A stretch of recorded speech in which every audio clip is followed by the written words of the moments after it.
Chapter 7. Flashbang. Tom had been surprised Dylan read him so well. He hadn't known his friend could do that.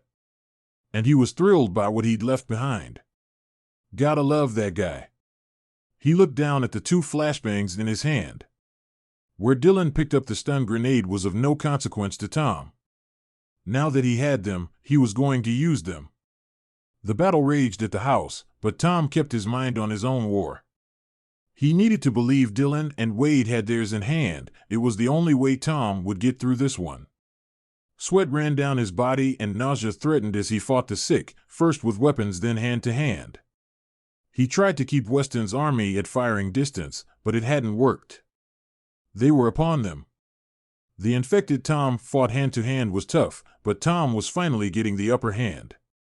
The man's iron grip on Tom's neck caused the sheriff to gasp for breath. If Tom didn't do something soon, he would pass out. Taking the infected's head in both his hands, Tom banged it against the ground until the man released the vicious hold he had on Tom.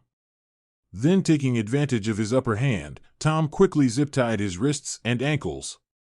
Tom stood and looked for his next target only to find that he was the target. Tom's stomach tightened.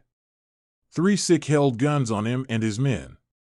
Most of the sheriff's army came to a standstill as they eyed him for direction.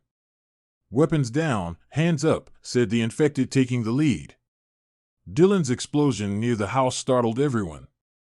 Tom took advantage of the distraction. Drawing the flashbang from his pocket, the sheriff released the pin and threw it directly at the gunman. "Duck," he said to his own men as he crouched, covering his ears and squeezing his eyes shut. Once the brilliant flash receded, Tom's men rushed the infected and quickly subdued them. After gathering up the few roped sick still staggering the woods, Tom looked over at the house and Glen. Dylan's men had a large group of the sick surrounded, but some were still resisting. Tom's heart sank as he watched Weston ambush Dylan.